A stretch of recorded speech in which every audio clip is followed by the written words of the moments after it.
Hello Bangladeshi people. Do you know what are the 20 most livable cities in Canada for newcomers?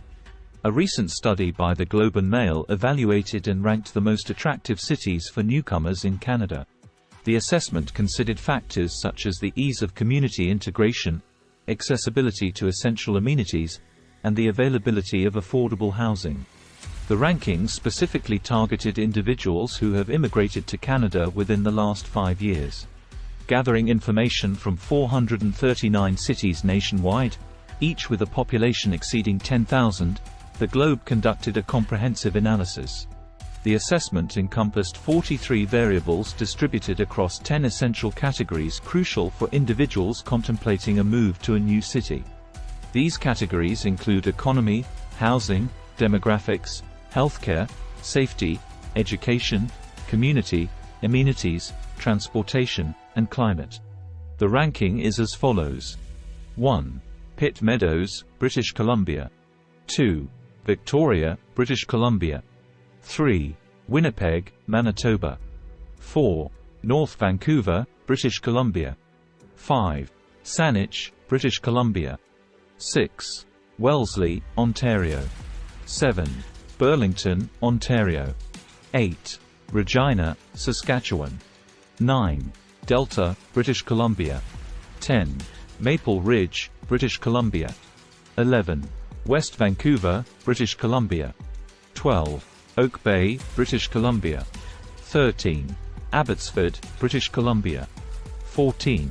Colwood, British Columbia. 15. Norwich, Ontario.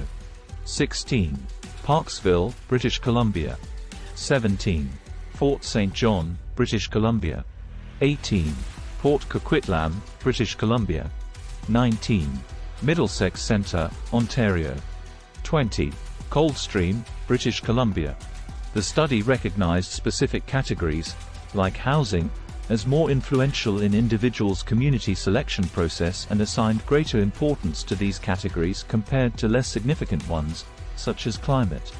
Ultimately, the researchers applied weights to each category and calculated an average score to derive a composite score for each city. It's noteworthy that no city achieved perfection. Even top-ranked Victoria received average scores in housing and healthcare. Nevertheless, this ranking provides a comprehensive perspective on each city's strengths and overall livability.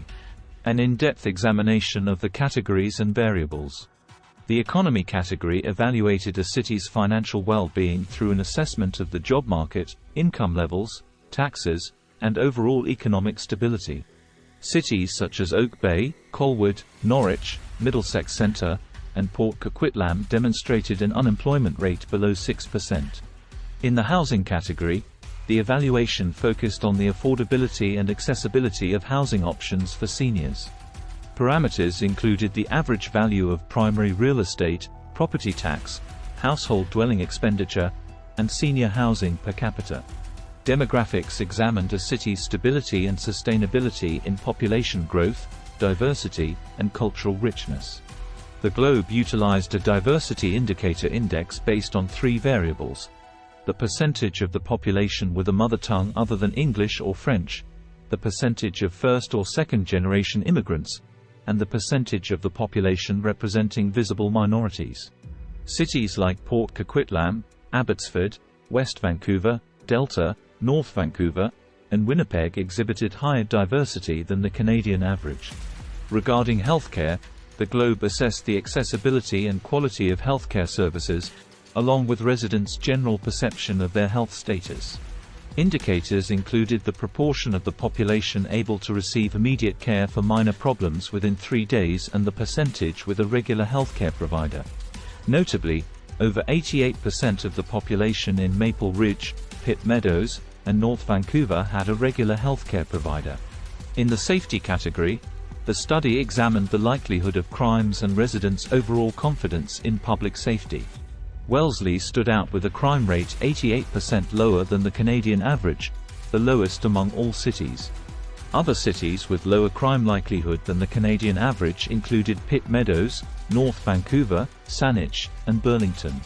The education category evaluated the educational qualifications of the community and the availability of schools, universities, and other educational institutions. Concerning community, the category considered social engagement venues, community events, volunteer opportunities, and the sense of belonging within the city. West Vancouver and Coldstream emerged as the two cities with the highest sense of belonging to the local community, reaching 74% of the population. In the amenities category, the Globe assessed the number of recreational facilities, entertainment options, shopping centers, and other leisure opportunities. This encompassed aspects like cannabis stores, gyms, movie theaters, and proximity to childcare, grocery stores, libraries, and parks. In terms of transportation, the category examined the public transit system, accessibility, and overall ease of getting around the city. This included looking at the proportion of households within 45 minutes of an airport and the proportion of the population living within 1 kilometer of any source of public transportation. The only cities that were more walkable than the Canadian average were North Vancouver, Winnipeg, and Victoria. Finally, the Globe considered the climate of every city, cataloguing extreme climate and overall seasonal conditions from the past. They examined the number of days in a year when the humidex was over 35 and when the daytime low temperature was colder than 15 degrees Celsius. The two cities with the most days where the temperature was colder than 15 degrees Celsius were Winnipeg and Regina. Thanks for tuning in to explore the fascinating dynamics of Canada's most livable cities. If you enjoyed this content and found it informative, don't forget to give it a thumbs up and share it with your friends who might be interested.